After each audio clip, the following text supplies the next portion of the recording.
Hey everyone, welcome back to the channel. In today's video, we are diving deep into Daiyan. Pause.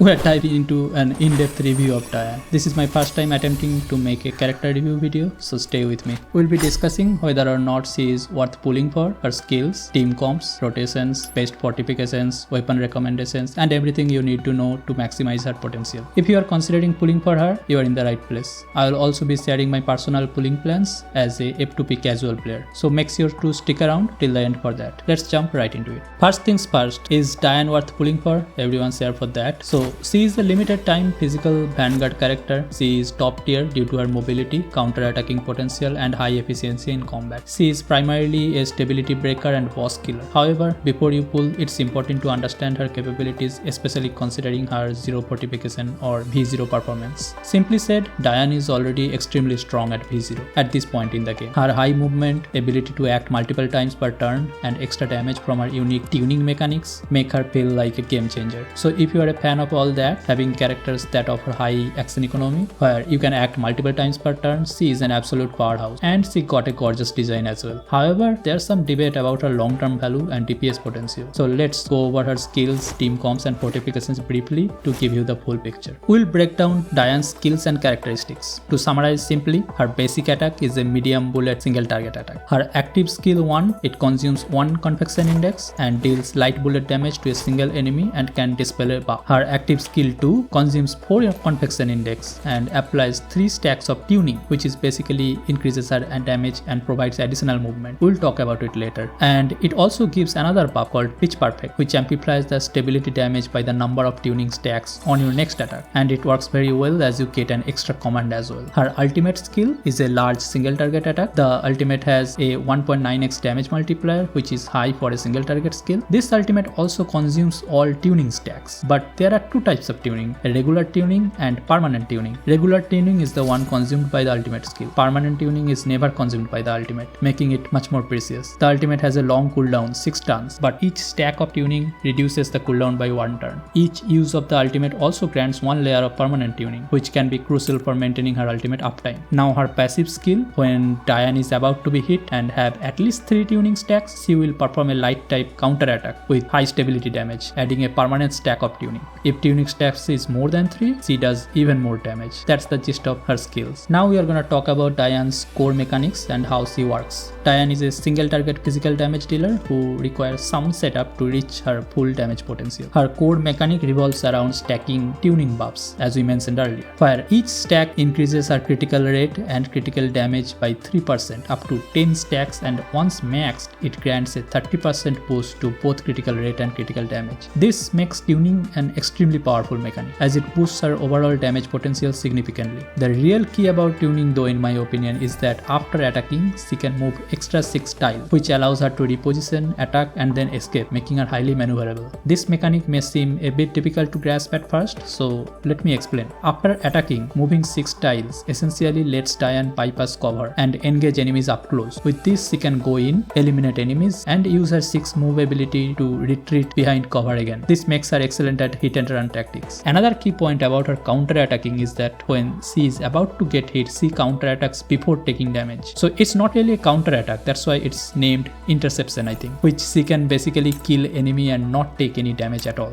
Now let's talk about Daiyan's fortifications. Should you go for them, or is V0 sufficient? Here's the breakdown. V1, we get about 2% damage boost, not huge, but it's something. V2 increases the tuning stacks gained by skill 2 from 3 to 6, significantly improving critical hit rate and damage. This makes a huge difference in her potential. In the early turns, her skills can be used frequently and her ability to stack tunings can be maximized. V3 is a 6% damage increase. This is when she starts becoming a little more consistent in damage output. If Daiyan triggers her interception ability in the first 2 turns, she can release her ultimate every turn except the first one. It's not worth using her ultimate in the first round unless you have already triggered interception. The trade-off of sacrificing a 150% multiplier for an additional 40% damage multiplier multiplier is generally a net loss. V4 gives about 24.8% of total damage increase. This increases her ability to deal sustained damage and allows her to trigger the interception more frequently. This is where things get more interesting. This fortification gives an extra 20% base damage and 30% boost to her interception damage. V5 is very minimal impact. The movement range that Daiyan already has makes this one almost negligible. V6 is a 1.6% damage boost and essentially allows for an extra ultimate use at the start of combat. It's useful, but it's not a game changer. So the final verdict on fortifications: if you are free to play or simply don't want to invest in too many pools, V0 Daiyan is already fantastic. V2 and V4 are good milestones to aim for if you are looking for a significant boost, but anything beyond V4 isn't going to change your experience drastically. V0 is totally fine for most players. There are two main playstyles for Daiyan. The first one I call it burst explosive playstyle, where in the first round you stack tuning buffs, use normal attacks or active skill 1 to set up for interception and retreat behind cover. In the second round you use her ultimate for even more interception potential. This strategy is very reliant on interception triggers and requires high skill to use effectively, but it can do more damage up front. The second playstyle is what I call a sustained playstyle, where you stack buffs and alternate between normal attacks and active skills. This strategy focuses on consistent damage output throughout the battle rather than relying on explosive bursts. For both strategies, you will likely want to equip Daiyan with a mix of attack and crit related gear. The most effective combination would be to have attack boost, crit damage, crit rate,